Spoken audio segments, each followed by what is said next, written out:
katotohanan. So kaya ko lang nilabas na puting ahas ko si Daryl at saka si Amy kasi sila mismo ay gumawa ng katarantaduhan sa akin na nangingi daw ako ng what? Ng pera kay Amy. Excuse me. Maglabas sila ng doon pa sa birthday ni Inday. Di ba? Yun parang yun ang sabi nila. So, yan ang isang malaking pilit nilang sinisiril, ikaw ang nasa likod niyan. Kayo ni Amy. May question. Alright? Ngayon sasabihin ninyo, lumayo sa akin yung mga politiko kasi pinapahama ko yung puting ahas. So it's like saying, na totoo sinasabi ko. Kasi nataranta kayo, di ba? So confirmed na apektado sila. Kasi yung hashtag nila ngayon, to end me, putang ina, kayo lang ang tawag dito, kayo lang ang magtatakot sa akin mag-hashtag. Hindi nga ako natakot sa assassins ni Lisa Tanas. Diyan pa sa hashtag nyo. Hello? Diba? May question ako. Kanina sa live ni Libag, especially yung tawag nito, yung protective order. Sabi niya, napakaboboan niya ni Maharlika kasi siya daw ang kumuha ng protective order doon sa mga puting ahas niya, samantalang it's the other way around. Can you explain that to us? Ang protective order, mga kababayan, lawyer, syempre mga defense team ko. Kami ang nag-request niyan sa judge. So siya yung bobo. Kasi, kaya nga tinatawag yan na protective order kasi you have to protect the informants, they're not witness kasi yun hindi sila tatayo. Dali lang. Resource person. Actually, yeah. Claire, di ba tama ako? That is part of the anti-slap law, di ba? Yeah. We're talking about the anti-slap law kasi nasa stage pa rin naman ang anti-slap law. So kasi hindi naman alam ni Libag that is a US law, part of the anti-slap law in the US. Yeah. Well, by the way, kung di ba naman sila tanga, bakit naman manghihingi yung plaintiff ng protective order? Gusto nila i-expose ko sino yung informant. Right? Right. So, ang nagbibigay ng protection, dahil ako yung may communication between sa mga informants ko. So, well, that tanga tong mga to. Sila yung tunay na tanga at bobo. Kahit i-google nyo yan, mga palangga, i-google nyo kung ano yung protective order na yan, o kailan yan ina-ask, pero basahin nyo yung anti-slap law para maintindihan ninyo. Yeah. So, hindi yan totoo na tawag dito na pinapahama ko ang aking mga puting ahas. Ang dami ko sa Malacanang, marami tayo dyan, halos sa lahat ng ahensya. So, kung ako ay nagpapahamak sa mga puting ahas ko, edi sana nilabas ko na silang lahat. Kaya nga sabi ko doon sa lawyer ko, kahit na gilitan ako ng lieg, hindi ko ilalabas yung aking mga puting ahas. But since si Daryl Yap at si Amy Marcos, si Mangga ay gumagawa ng kwento para syempre sirain ako dahil ako yung pinakamalakas nilang kalaban ever since naman. So, sisirain nila ako. Since may ebidensya ako, tingnan natin kung sinong masisira, ako o sila. Kasi totoo ang sinasabi ko na si Daryl Yap, ang grupo ni Amy Marcos, ang nagbigay sa akin ng information na si Lisa Tanas ay pakangkang. At pati yung video ni Lisa, na nakabukangkang, galing sa kampo nila yan. O, ano ngayon? Pero, screenshot lang ang video na kay Daryl yan. Pero Mother D, i-confirm ko lang ito for clarification. All the while pala na meron kang expose tungkol doon sa puting ahas, isa sila doon sa nagbibigay sa iyo. Yes. Yun yung Yes, okay. Pati dyan sa People's Initiative na yan. Si Amy, ayan, may mga messages pa kasi na alam ni Amy na nag-uusap kami ni Daryl. Na screenshot ko na yan. Kaya kung mapapansin ninyo, yung mga nakapa-follow sa akin, Z, alam mo yan. Alam nyo yan na hindi ko yan kaagad-agad tinira si Amy. Sabi ko, sige, pagbigyan na lang muna natin si Manang, baka ganito, baka ganyan. Kasi meron ako pinanghahawakan na words coming from them na i-expose nila si Bangag Jr., yung kapatid niya. Na they're just waiting for the right time. Yan, si Daryl ang kakausap ko dyan. They're just waiting for the right time na i-expose nila si Bangag. Una, doon sa Pulboron. Diba? That was first quarter of the year last year. Then itong People's Initiative, last quarter na yan. November, December, I think December yan nag-start yung expose, yung yung pag-expose nila dyan sa People's Initiative. Na alam ni Amy na magkasabwat si Bangag, yung kapatid niya, at si Romualdez. So, yan, going back doon sa tanong mo, nalayuan ako ng mga politiko, di lumayo kayo. I have another question. Sure. Ito naman igaling sa, because itong si Chupanga. Sabi ni Chupanga sa video niya na hindi totoo yung may gustong tsumugi sa iyo dahil bakit buhay ka pa? Pinalalabas niya na sinungaling si Maharlika dahil kung nandito lang daw yan, baka patay ka na. Kung nasa Pilipinas ako, dapat patay na ako. Yun ba? Tama ba? Parang yun ang sinasabi niya, yes.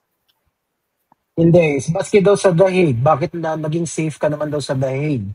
Hindi nila alam, may mga bodyguard, may mga Navy SEAL doon si Maharlika. Sabi niya, kung meron daw akong assassins, bakit buhay pa ako?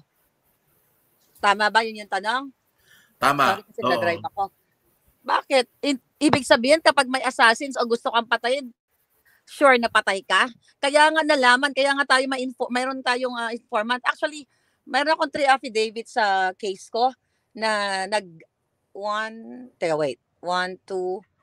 affidavit na kasama si Attorney Glenn Chong. Yeah, 2 affidavit actually na sumulat o nag-testify o nag-sworn na pasensya na medyo nagda-drive kasi ako, kaya nawawala ako masyado sa focus ngayon, na ako ay papatayin ng kampo ng mga bangag.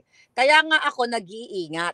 Okay, when I go to places, hindi ako nag-real time, vlog na, dati kasi, kung napapansin nyo, pag nagbablog, Palangga, nandito tayo ngayon sa coffee shop here in Santa Monica, ganyan.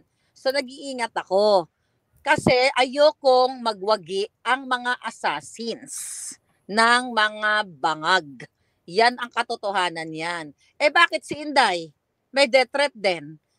'Di ba? Balik tayo. Sabi ni Inday, mayroong gustong gumurgor sa kanya. Bakit buhay pa rin si Inday Sara? Kasi nag-iingat siya.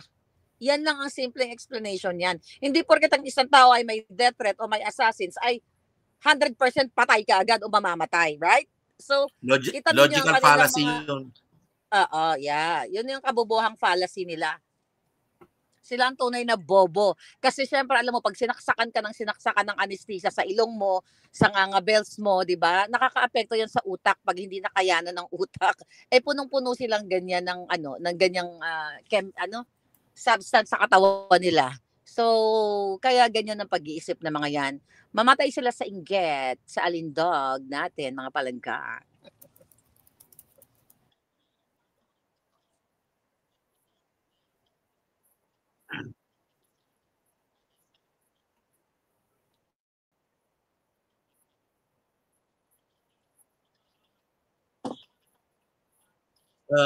Kung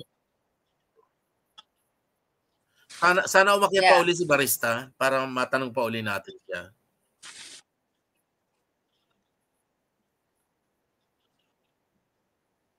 Nagpanic.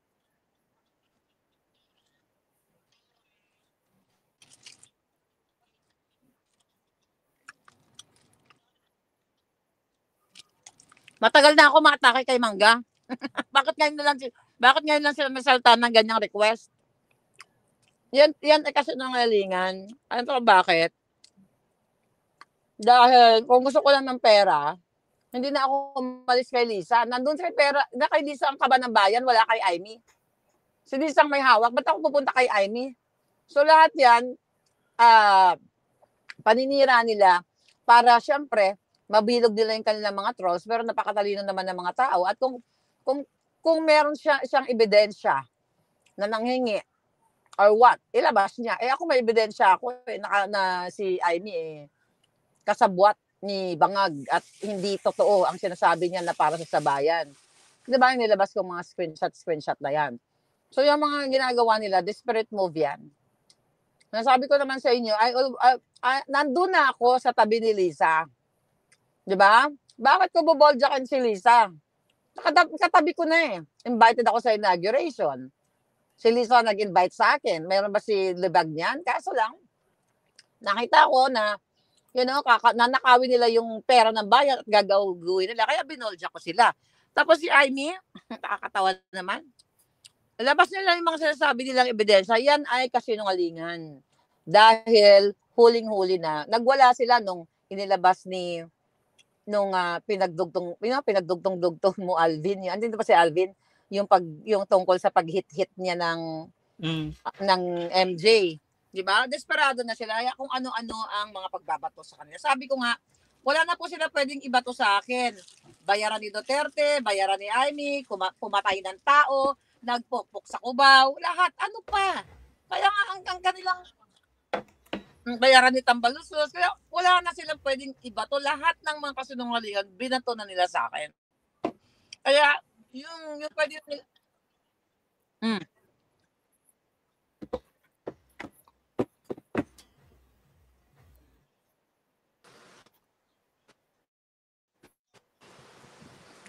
Si Daryl yan. Walang si Daryl lang may sila niyan.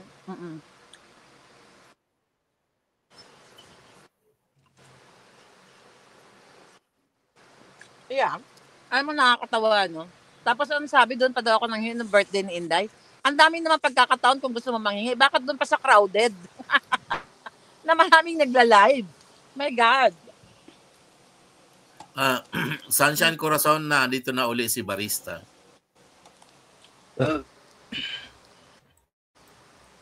So definitely, naubusan na sila ng panira. Kaya kung ano-ano naman nila. Kaya, di ba pati yung mga kaibigan ko na mga lawyers, dinadamay nila.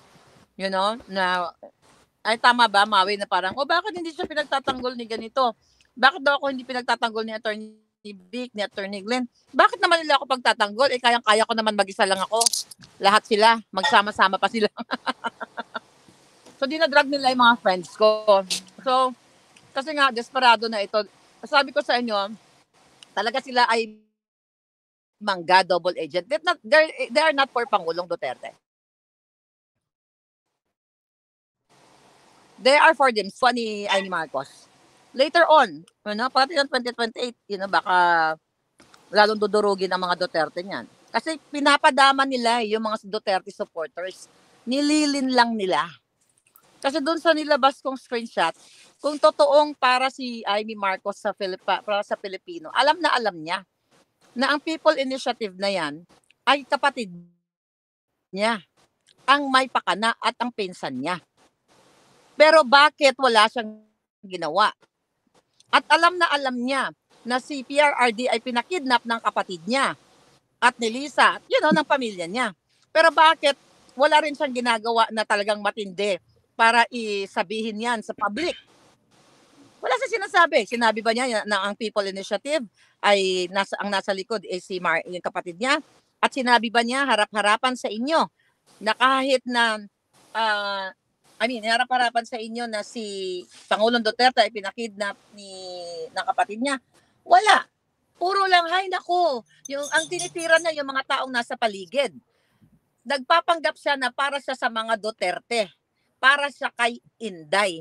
Pero hindi niya kayang targetin ang ulo ng kapatid niya na mismong nagpakidnap kay Pangulong Duterte.